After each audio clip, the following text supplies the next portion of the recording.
Hi everyone, Mrs Fisher here with another cooking and nutrition video. This week we're going to be making pizza. So to join in with my cooking you will need the following things: a frying pan, a cheese grater, a mixing bowl, some kitchen scales, a chopping board, sharp knife, a spoon and a fork, some foil or baking paper, a rolling pin and a baking tray. I've used a pizza shaped one, but you can use whichever shape that you like. Hopefully yours is in a bit better condition than mine is. You'll also need the following ingredients: 80 grams of Greek yogurt. I've used 0% fat, but you can use full fat if you like. Better to choose Greek yogurt rather than Greek style yogurt. That's if you can get hold of it. 80 grams of self-raising flour.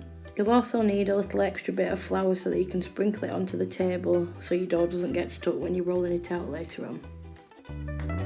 Some passata, or you can use tomato puree if you prefer. Whatever type of cheese you'd like on your pizza. And whatever toppings you fancy on your pizza. Before you start cooking at home, remember what we always do before we start cooking in school. We need to wash our hands, and if you've got an apron, put that on. I still don't have one, so I won't be wearing one today. So first things first, we need to turn the oven on so it can warm up. We need to set it to 200 degrees. Here I am ready to start cooking. Grab your mixing bowl first of all. Get your 80 grams of self-raising flour and pop it into your mixing bowl. Then use your fingers or a spoon to make a gap in the flour. Then take your 80 grams of Greek yogurt and add it to your bowl. Try to use a spoon rather than a fork like I did, otherwise it's really hard to scrape it out of the bowl. Next, grab your fork and you're going to use your fork to mix together the Greek yogurt and the flour. This might take a little while, but keep going.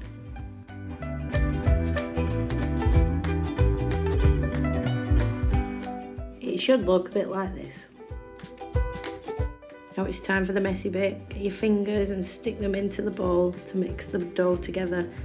It's a bit gooey, but it's okay.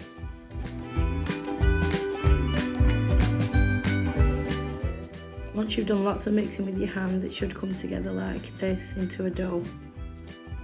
This is when you need that extra bit of flour that we talked about before. Sprinkle it onto the table and then your dough won't get stuck when you're rolling it out. Before you start rolling it, it's time to knead the dough just for a few minutes. Push it like you do when we do Play-Doh gym. Use your fingers and use the knuckles of your hand as well.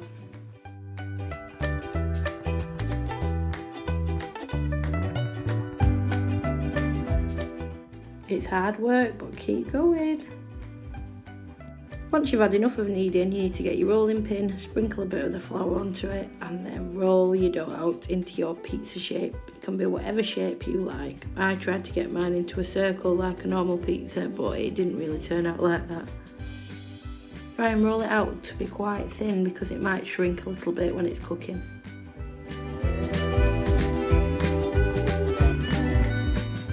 And there you go, one pizza base.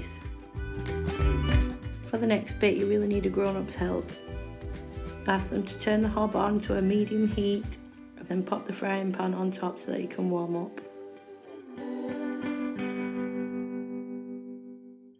Once you think the frying pan's warm enough, ask a grown-up to help you to put your pizza dough into the pan.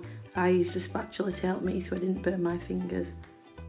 Let it cook for 2 minutes and then flip it over. It needs to cook for another 2 minutes on this side as well.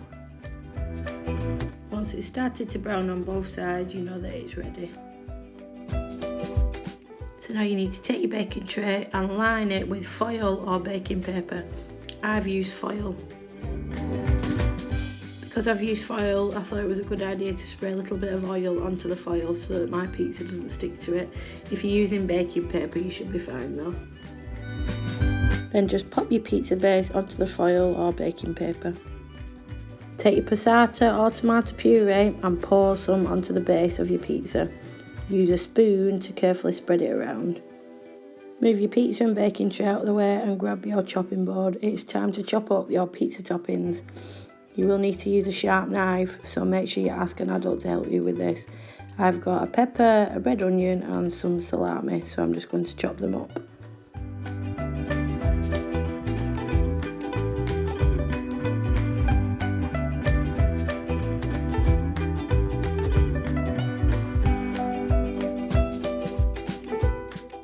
Bring your pizza paste back, and now it's time to put your toppings on. Try and spread them out nice and evenly.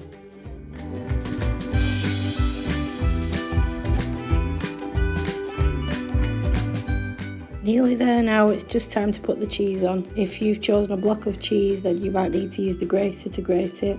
However, I cheated a bit and I'm going to use mozzarella.